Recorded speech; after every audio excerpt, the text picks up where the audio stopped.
essa manhã. Salmo capítulo 32.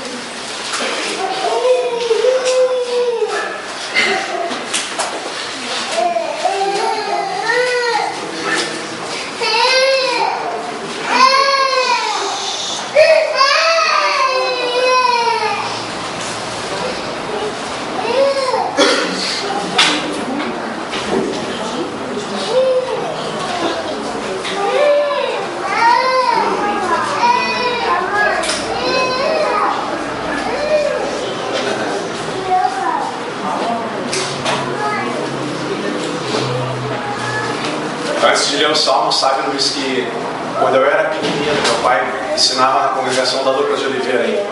Eu tinha os 2 aninhos, eu ia pra frente quando ele ia pregar, me agarrava na perna dele, não queria soltar, mas tinha que ir lá tirar, sentar para ele poder fazer a pregação. Os filhos são muito apegados aos pais, e daqui a pouco o Luiz estava aparecendo aqui Jesus Cristo, daqui a pouco veio Natan deixar e minhas criancinhas, estava vindo bastante criança, mas bem legal aquele momento ali.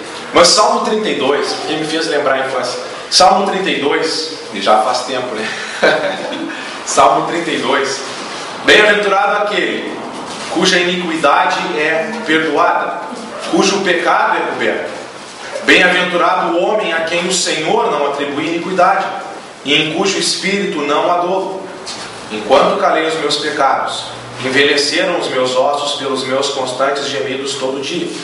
Porque a tua mão pesava dia e noite sobre mim, e o meu vigor se tornou em sequidão de estio. Confessei-te o meu pecado, e a minha iniquidade não mais ocultei. Disse: confessarei ao Senhor as minhas transgressões, e tu perdoaste a iniquidade do meu pecado. Sendo assim, todo homem piedoso te fará súplicas em tempo de poder encontrar-te. Com efeito, quando transbordarem muitas águas, não o atingirão. Tu és o meu esconderijo, e tu me preservas da tribulação e me cercas de alegres cantos de livramento. Instruir-te-ei, e te ensinarei o caminho que deves seguir, e sob as minhas vistas te darei conselho. Não sejais como o cavalo ou a mula sem entendimento, os quais com freios e cabrestos são dominados, de outra sorte não te obedecem. Muito sofrimento terá de por ti o ímpio, mas o que confia no Senhor, a misericórdia o assistirá. Alegrai-vos no Senhor, e regozijai-vos, ó justos. Exaltai vós todos os que sois retos de coração. Esse salmo mostra a alegria da comunhão que nós podemos ter com o Senhor. E ele mostra essa alegria no início e no final do salmo, de maneira positiva. Mas de maneira negativa no meio do salmo, mostrando a época em que ele perdeu a comunhão com o Senhor, como foi triste a vida dele. Então, dos dois lados mostra a ideia de como é bom ter comunhão com o Senhor. Nós experimentamos, quando estamos bem com Ele, muita alegria. E quando nós estamos longe do Senhor, como nós estamos tristes. E ele evidencia isso no Salmo. E tem ensinamento positivo para a gente nesse sentido. Mas nota comigo versículos 3 e 4. Que enquanto ele calou os pecados dele, os ossos envelheceram por causa dos constantes gemidos todo dia. Porque a mão do Senhor estava pesando dia e noite sobre ele, e o vigor dele estava se tornando em sequidão de estio. E para que a gente entenda um pouco a ideia do peso que estava sobre ele nos versículos 3 e 4, e a alegria que ele está contando para a gente, que ele já está experimentando no versículo 1 e 2, a gente precisa entender um pouco, dividindo com a congregação hoje, um pouco sobre a ideia da santidade do Senhor, que a gente estava dividindo com um grupo ontem. Existem 2 características principais do nosso Deus que a Bíblia revela. A primeira característica que a Bíblia revela sobre Deus, ou a primeira que eu estou dividindo com vocês, diz respeito à santidade de Deus. O fato dele estar separado das suas criaturas.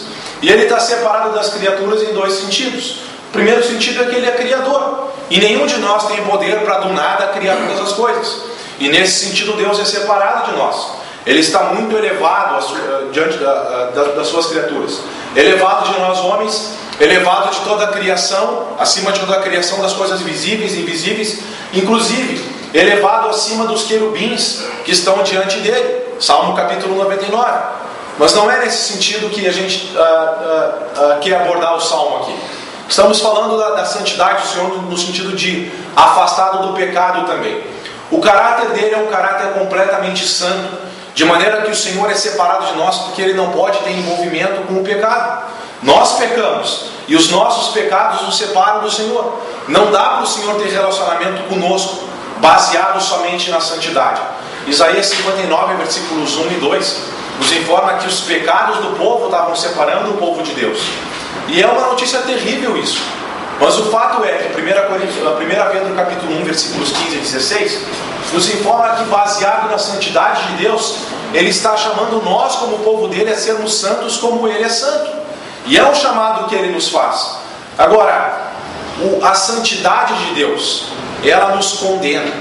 A santidade de Deus demanda justiça, demanda a ira dele que cai sobre cada um de nós na medida em que a gente se envolve com o pecado. Ele vai condenar aqueles que insistem em viver no pecado. E essa é a triste notícia que a Escritura nos traz. Deus é completamente santo. Deus nunca erra. É impossível que Deus transgrida. Ele não está santo. Deus é santo. E nós nos envolvemos com o pecado. E porque nós nos envolvemos com o pecado, nós merecemos condenação. Nós temos inimizade com o Senhor devido ao nosso envolvimento com o pecado. E não sei se vocês já ouviram muitas vezes a frase, e eu me criei com essa frase na minha cabeça. A minha mãe dizia muito, meu pai dizia muito, e é uma frase verdadeira. Que Deus, em certo sentido ela é verdadeira, que Deus odeia o pecado, mas que Ele ama o pecador. E em João capítulo 3, versículo 16 até nos informa que Deus amou o mundo, amou nós pecadores de tal maneira que Ele deu o Filho unigênito para que todo aquele que nele crê não pereça, mas tenha a vida eterna. Mas em certo sentido também, essa frase às vezes é um pouco falsa. Deus odeia o pecado e Deus aborrece não só o pecado, mas Deus aborrece também aqueles que vivem no pecado e aqueles que vivem na iniquidade de maneira rebelde. Olha para Salmo capítulo 5. Salmo capítulo 5, versículos 4 e 5. Pois tu não és Deus que se agrade com a iniquidade, e contigo não subsiste o mal. Os arrogantes não permanecerão à tua vista. Aborreces a todos os que praticam a iniquidade. Nota que ele não aborrece somente a iniquidade, mas versículo 5, ele aborrece a todos os que praticam até a iniquidade. E está falando sobre nós pecadores, que Deus aborrece os pecadores. E o pecado é alguma coisa tão repugnante para Deus, é alguma coisa tão nojenta que Ele usa até alguns provérbios, por exemplo, 2 Pedro capítulo 2, versículo 22, que fala que aqueles que conheceram a verdade e se relacionaram com Deus e voltam de novo para a prática do pecado, ele compara com uma porca que estava lavadinha e ela voltou a se revolver no lamaçal. Ele compara com alguém que está comendo o seu próprio vômito, um cão que está comendo o próprio vômito. É alguma coisa repugnante. Imagina que hoje no almoço do meio-dia as nossas esposas preparem na nossa mesa, esteja preparado para a gente um prato de vômito para a gente comer. É alguma coisa bastante nojenta, mas é a ideia de como Deus olha para o pecado, e é a maneira pela qual Ele olha quando a gente insiste em ficar envolvido com o pecado. Para Deus é alguma coisa muito nojenta. Olha para Jeremias capítulo 44, versículo 4. Jeremias capítulo 44, versículo 4. Ele está falando a razão pela qual ele teve que enviar o povo para o cativeiro, que ele deixou o povo ir para a escravidão. A razão é pela qual o povo insistiu em ficar envolvido com o pecado. E o povo tanto ficou envolvido com o pecado até que a ira de Deus então caiu sobre o povo. Jeremias capítulo 44, versículo 4. Todavia, começando eu de madrugada, lhes enviei os meus servos, os profetas, para lhes dizer: não façais esta coisa abominável que aborreço. O pecado é uma coisa abominável que o Senhor aborrece. O Senhor odeia quando nós estamos envolvidos com o pecado. E é alguma coisa que demanda da santidade dele. Ele não pode se envolver com o pecado, e ele aborrece quando nós estamos envolvidos com o pecado. E além disso, João capítulo 3, versículo 36. Tudo isso para que a gente possa entender porque o salmista estava sofrendo tanto. João capítulo 3, versículo 36. A ira do homem é diferente da ira de Deus. Quando nós homens, nós estamos irados, geralmente, se a gente não está com domínio próprio, a gente explode com a pessoa e que a gente fala algumas palavras negativas para a pessoa, mas que no dia seguinte essa ira ela já passou e a gente está disposto a se relacionar com a pessoa novamente. A ira de Deus é alguma coisa diferente. A ira de Deus é alguma coisa que, se a gente insiste em permanecer no pecado, a ira do Senhor também permanece sobre cada um de nós. João capítulo 3, versículo 36. Por isso, quem crê no Filho tem a vida eterna. O que todavia se mantém rebelde contra o Filho não terá a vida, mas sobre ele permanece a ira de Deus. A ira de Deus é alguma coisa permanente sobre nós se nós insistimos em permanecer no pecado, sem resolver o pecado na nossa vida. Então, tudo isso é uma realidade e que está muito ligado à maneira santa de Deus com a qual Ele reage contra o pecado. Ele é um Deus santo, não se envolve com o pecado, fica separado da gente. Ele vê como alguma coisa nojenta. Ele aborrece inclusive cada um de nós quando nós estamos nos mantendo rebelde. E a ira dele permanece sobre nós quando nós estamos envolvidos com o pecado sem arrependimento. Tudo isso, toda essa volta na Bíblia, para conseguir entender Salmo 32, versículos 3 e 4. Enquanto calei os meus pecados, envelheceram os meus ossos pelos meus constantes gemidos todo dia, porque a tua mão pesava dia e noite sobre mim, e o meu vigor se tornou em sequidão de estio. Existem muitas maneiras de a gente calar os nossos pecados quando a gente erra contra o Senhor e quando a gente não quer de fato confessar os nossos pecados. Existe essa maneira mais negativa de realmente ficar calado e de não confessar para o Senhor que está errado. É uma postura orgulhosa e a gente tem que cuidar com isso. Agora, existem outras maneiras, às vezes, que a gente está tentando fazer uma terapia espiritual para que a gente possa se sentir melhor, mesmo que não esteja tudo bem. E é um engano. Às vezes a gente faz a seguinte terapia espiritual: que eu estou errado, que eu estou no pecado, e para que eu possa me sentir melhor, eu começo a julgar e a condenar os outros. Porque se o outro é pior do que eu, então a coisa não está tão ruim assim. É uma maneira falsa e hipócrita de resolver o problema do pecado. Jesus falou em Mateus capítulo 7, versículos 13 e 4, que a gente não deveria fazer esse tipo de julgamento hipócrita, no sentido de não tirar a trave do nosso olho e ficar olhando o cisco dos outros só para se sentir melhor. A gente não pode fazer assim. E é uma maneira que a gente tem, às vezes, uma tentativa humana de tentar se sentir melhor. E no princípio foi assim com Adão e Eva. Não foi o que Eva fez? A serpente me enganou e eu comi, ao invés de confessar o pecado. Não foi o que depois Adão fez em relação a Eva, até culpando Deus? A mulher que tu me deste, a culpa é tua, Senhor. Ela me deu o fruto e eu comi. Ao invés de confessar abertamente que erraram, Adão e Eva ficaram jogando a culpa um para o outro. Uma terapia espiritual, uma tentativa de se sentir melhor, ao invés de abertamente falar. Agora, do contexto da vida de Davi, a gente sabe que ele fez coisa bem mais terrível. A gente sabe que aos olhos de Deus não existe pecadinho ou pecadão. Mas o fato é que enquanto a gente não confessa os pecados e a gente próprio fica tentando cobrir os nossos pecados de maneira humana, o fato é que a gente fica se enrolando cada vez mais com o pecado. Davi havia cometido adultério com Batseba. Ela engravidou. Foi a primeira tentativa de Deus para fazer com que Davi confessasse o pecado dele, evidenciando que não teve como esconder o pecado, porque ela havia engravidado.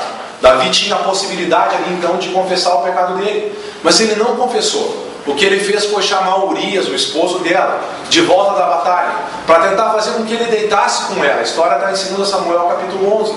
Mas Urias era um soldado muito justo.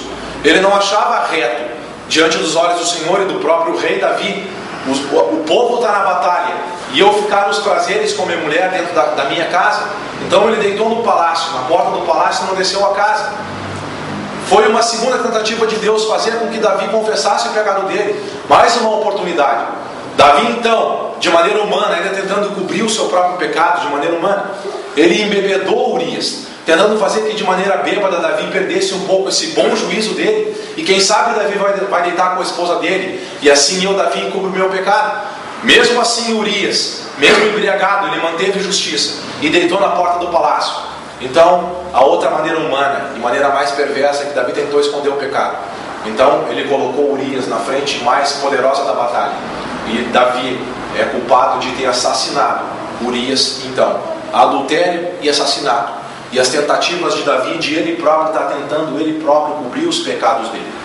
E tudo isso está na mentalidade de Davi. Ele sabe no íntimo dele que ele está errando. É uma consciência treinada pela verdade, mas ele está lutando contra a consciência dele treinada pela verdade. E toda essa luta contra a consciência dele, contra essa luta da verdade que palpita no coração de Davi, faz com que ele esteja inclusive no físico dele sofrendo. Ele constantemente, Salmo versículo 32, versículo 13, estava gemendo, porque a mão do Senhor e a consciência treinada pela verdade dizia para Davi que ele estava errando. Agora, é uma circunstância bem triste, e que a gente tem que tomar cuidado, para que quando a gente tenha cometido algum pecado, a gente não siga esse mau caminho de a gente próprio tentar cobrir o nosso pecado. Agora, o que Davi fez então, logo em seguida? Em 2 Samuel 12, o profeta Natan foi enviado e mostrou para Davi o erro dele. Daí Davi abertamente então falou: pequei contra o Senhor. Foi a frase de Davi, depois de Natan ter encarado ele. E agora ele reflete no Salmo, versículos 5 e 6. Versículo 4, versículo 5. A ideia de quando ele confessou o pecado dele. Confessei-te o meu pecado, e a minha iniquidade não mais ocultei. Disse: confessarei ao Senhor as minhas transgressões, e tu perdoaste a iniquidade do meu pecado. O Senhor só queria a confissão de Davi. Davi confessou agora abertamente. Davi não está mais tentando autocobrir o pecado dele, de maneira humana tentando resolver o problema do pecado. Davi sabia que o Senhor fica separado dos pecadores, porque o Senhor abomina a iniquidade. Davi estava experimentando um abismo terrível, trevas terríveis. Ele tentou cada vez mais encobrir o pecado. Foi terrível essa época da vida de Davi. Agora ele foi levado à confissão, e quando ele está confessando abertamente os pecados dele, por mais terrível que tenha sido o contexto de pecado que ele se envolveu, o Senhor estava ali aberto e disposto para perdoar a iniquidade do pecado de Davi. E por isso, versículos 1 e 2, ele está relatando para a gente: bem-aventurado aquele cuja iniquidade é perdoada, cujo pecado é coberto. Mais que feliz é o homem a quem o Senhor não atribui iniquidade, e em cujo espírito não há dolo. E aí, quando nós estamos falando sobre perdão, quando nós estamos falando sobre a ideia de o Senhor cobrir os nossos pecados, aí é a outra face do caráter de Deus. É a outra qualidade que aparece de maneira bem clara e gritante na Bíblia. 1 João capítulo 4, versículo 8. Deus é amor.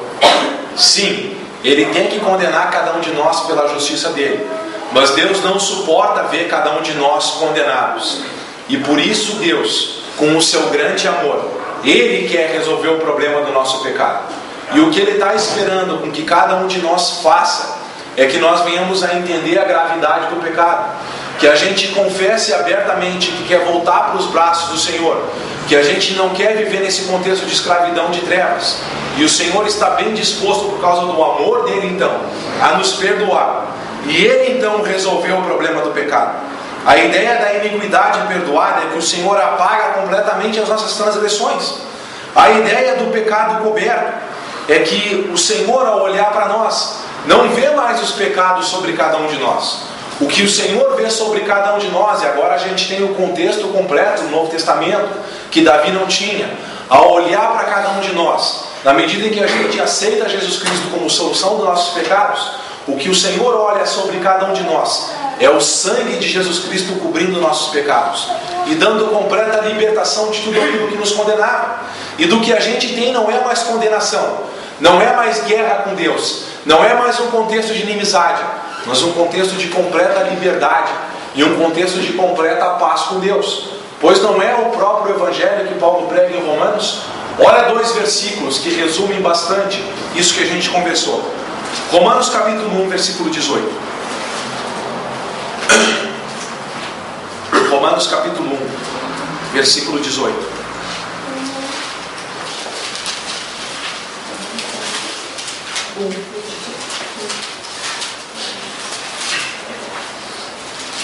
A ira de Deus se revela do céu contra toda a impiedade e perversão dos homens que detêm a verdade pela injustiça. A ira de Deus se revela então contra todos os ímpios. E Romanos 3, 23, a palavra do Senhor não exclui ninguém disso. Todos pecaram, todos nós, e estamos destituídos da glória de Deus.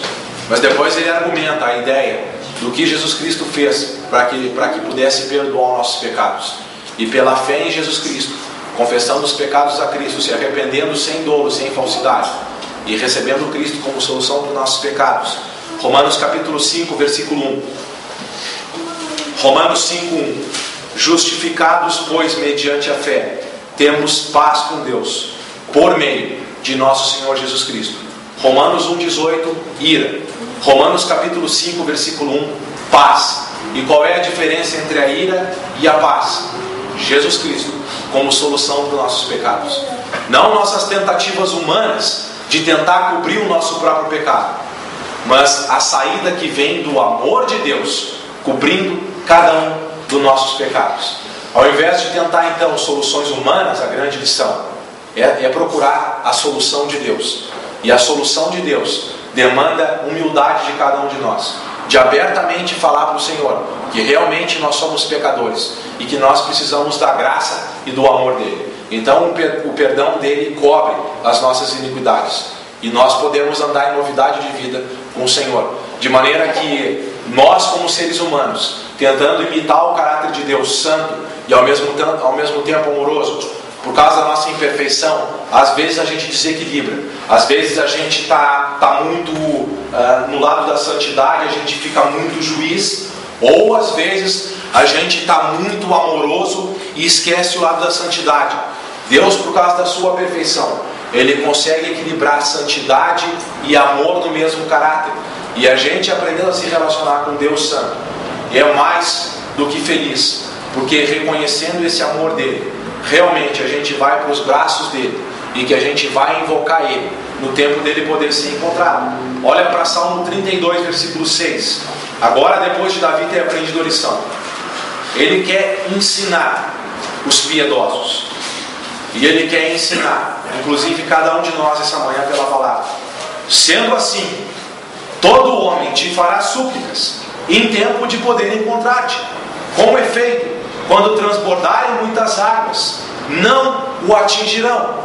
Davi aprendeu a lição de invocar o Senhor, ao invés de tentar ele próprio resolver o problema do pecado. É melhor que a gente invoque o Senhor, porque o Senhor é Deus gracioso, porque o Senhor é Deus misericordioso, porque o Senhor quer perdoar nossos pecados e nos conceder a nova vida.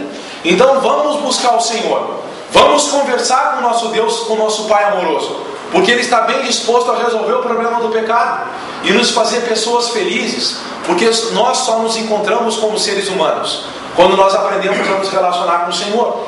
Existe um vazio muito grande, um buraco muito grande na alma de cada homem por causa do pecado, pois Deus está bem disposto a preencher esse buraco, esse vácuo, esse vazio que existe, e tudo o que Ele está esperando de nós é somente humildade, para confessar abertamente que somos pecadores e que precisamos do amor dele. E os homens piedosos aprendem a encontrar o Senhor nos momentos em que Ele pode ser encontrado.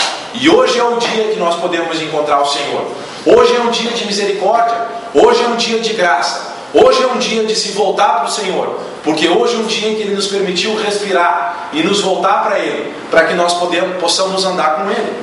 E quando as muitas águas transbordarem, porque na medida em que nos voltamos para o Senhor e que somos perdoados por Ele e que queremos andar em novidade de vida, o pecado ainda vai continuar tenazmente nos assediando para que a gente perca a comunhão com o Senhor e que volte para o contexto de ficar longe do Senhor. Então, Um homem que experimenta a alegria de comunhão com o Senhor e que experimenta esse amor do Senhor, nunca mais quer abandonar a comunhão com o Senhor. Mas as tentações, elas vão continuar vindo. Então, o homem piedoso vai aprender também a fazer súplicas ao Senhor, para que ele nunca mais volte para uma vida de pecado. Porque o Senhor é poderoso para fazer com que nós nos mantenhamos em pé e para que nós venhamos a manter o nosso relacionamento com Ele. Porque olha versículo 7: Tu és o meu esconderijo, Tu me preservas da tribulação e me cercas de alegres cantos de livramento. Na medida em que o pecado tenazmente nos assedia e que a gente pede força e graça ao Senhor para a gente dizer não para o pecado, quando nós experimentamos o poder e o refúgio que vem dele e a fortaleza que vem dele, e que ele nos dá livramento diante das tribulações pecaminosas, do que a gente faz é experimentar alegria, porque a gente vê a mão poderosa do Senhor nos livrando daquilo que poderia nos separar dele, que é o pecado. O Vini ontem estava falando sobre um dia da semana, no grupo ontem. Nós estávamos falando muito entre essa luta, entre a batalha que há entre a carne e o espírito, inclinar para as coisas espirituais ou para coisas da carne. E ele estava falando que ele estava enfrentando uma tristeza muito grande na semana, de alguma tentação bem forte, e a batalha às vezes dá tristeza, mas que ele escolheu orar, e que ele, depois de orar, ele foi para a cama, dormiu, e ele não pecou. E quando ele levantou no dia seguinte, ele levantou tão alegre, porque o Senhor livrou ele, e que ele conseguiu, pela graça do Senhor, dizer não para o pecado, e que no dia seguinte ele estava mantendo a comunhão dele com o Senhor e andando. Davi está nos ensinando isso, que na medida que a gente se volta para o Senhor, as tentações ainda continuam, mas que a gente não precisa cair nas tentações, porque nós podemos encontrar o Senhor, fazer súplicas para Ele e experimentar o livramento que vem da parte do nosso Senhor. Versículo 8 e 9. Agora não é mais Davi que está escrevendo o salmo. O Senhor toma a caneta da mão de Davi, e é como se o Senhor agora estivesse escrevendo o salmo, porque Davi está humilde, e porque Davi está aos pés do Senhor, querendo aprender com o Senhor. Versículo 8, o Senhor dizendo: instruir-te-ei e te ensinarei o caminho que deves seguir, e sob as minhas vistas te darei conselho. A comunhão de intimidade agora que Davi restaurou com o Senhor, e Davi, como um bom filho, sentado aos pés do Pai, sendo instruído e sendo ensinado no caminho da luz que ele deveria seguir, e sob as vistas do Senhor, Davi aprendendo com o Senhor o bom caminho que ele deveria andar. O Senhor como um pai conselheiro de Davi. E Davi então dá um conselho agora, versículo 9, para cada um de nós, que não sejamos como ele foi, nos versículos 13 e 4. Ele está dizendo: não sejais como um cavalo ou a mula sem entendimento, os quais com freios e cabrestos são dominados, de outra sorte não te obedecem. Ele está pedindo que nós não sejamos como animais irracionais, que precisam de pressão para ter obediência em relação ao seu dono. E de certa forma, naquela época em que Davi estava rebelde e não estava querendo confessar o pecado, foi como se o Senhor tivesse que montar em cima de Davi, colocar freios e cabrestos, porque Davi estava indo como um cavalo sem entendimento, rumo ao precipício. E o Senhor, com um amor disciplinador, segurou as rédeas e trouxe Davi de volta. Agora, o Senhor está mostrando nesse salmo que nós não precisamos dessa disciplina mais forte. Existem duas maneiras de nós educarmos os nossos filhos, e vocês que são pais sabem. Existem filhos mais rebeldes, e os filhos mais rebeldes precisam sofrer mais, que a gente precisa aplicar uma disciplina mais forte nos filhos rebeldes. É triste que eles querem ser rebeldes, mas a gente precisa ser mais forte com eles, porque a gente ama eles. Agora, o melhor é versículo 8, sem rebeldia. Sabe aqueles filhos que são sem rebeldia e que são humildes, e que só com o olhar do pai que eles já obedecem, por causa que eles são treinados na obediência? É o versículo 8, que Davi agora no versículo 8 está sentado aos pés do pai, E somente com o olhar de Deus Davi já entende o que ele deve fazer. Não precisa